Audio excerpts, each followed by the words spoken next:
Alors c'est vrai que quand on a un smartphone en main, il y a quelque chose de complètement magique. C'est à la fois l'extension de notre cerveau, on peut aller sur Wikipédia, on peut se repérer, on peut commander des choses à distance. C'est un outil assez merveilleux. On a tendance d'ailleurs à l'utiliser à chaque instant, à chaque moment de notre vie, et c'est là où ça peut être problématique.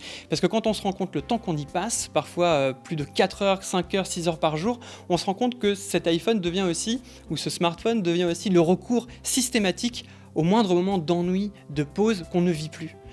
Donc il faut quand même poser cette question, c'est certes un atout, un privilège, mais en même temps, à force d'avoir le nez plongé dans l'écran, on ne regarde pas ce qui nous entoure. Il faudrait apprendre à lever les yeux pour mieux tendre la main. Quand je dis tendre la main, c'est regarder autour de nous, ce qui s'y passe, maintenir le contact humain, et peut-être parfois, au lieu de regarder systématiquement son GPS pour savoir aveuglement où je dois me rendre, et peut-être susciter un contact humain qui peut offrir une sorte de poésie du hasard, de poésie de la rencontre.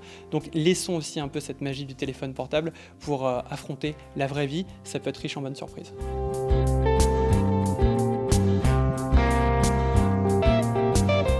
C'est vrai que dans cet ouvrage, La Cité du sans contact, je compare 2020 à 1984, le roman phare culte de George Orwell, qu'on sort d'ailleurs assez souvent pour décrire notre monde numérique, parce qu'aujourd'hui, on est constamment tracé. Réfléchissez en fait dans votre quotidien au nombre de traces numériques que vous laissez entre votre réveil et votre coucher. C'est considérable.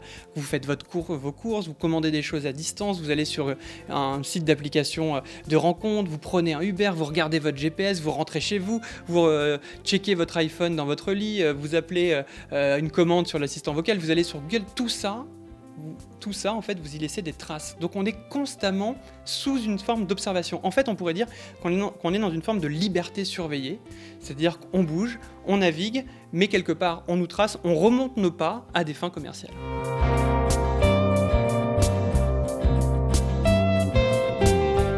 Alors c'est vrai qu'on a tous vécu une situation complètement inédite avec cette crise sanitaire, le confinement, on a été cloîtrés dans nos espaces domestiques, et là, on a tous eu recours, plus que jamais au numérique, déjà pour échanger, pour travailler aussi, les applications de visioconférence. Donc le côté positif, c'est qu'on n'a pas été coupé du monde, on a pu, pour certains, travailler, donner en tout cas un semblant d'activité de travail avec les uns et les autres, mais en même temps, on s'est rendu compte aussi à quel point on était dépendant, on s'est rendu compte aussi que sur les applications de rencontres comme Zoom, on était surveillé, que quand on fait appel à Amazon ou à Uber, on fait aussi appel à une économie qui emploie des ouvriers précaires qui vont braver tous les dangers pour nous apporter ce qu'on a commandé qui n'est pas forcément essentiel. Prenons par exemple le cas du télétravail. Au début, on a dit c'est génial, et ensuite on voit des entreprises de technologie comme Facebook, comme Twitter, qui veulent l'installer comme une norme, voire Twitter a parlé du télétravail à vie.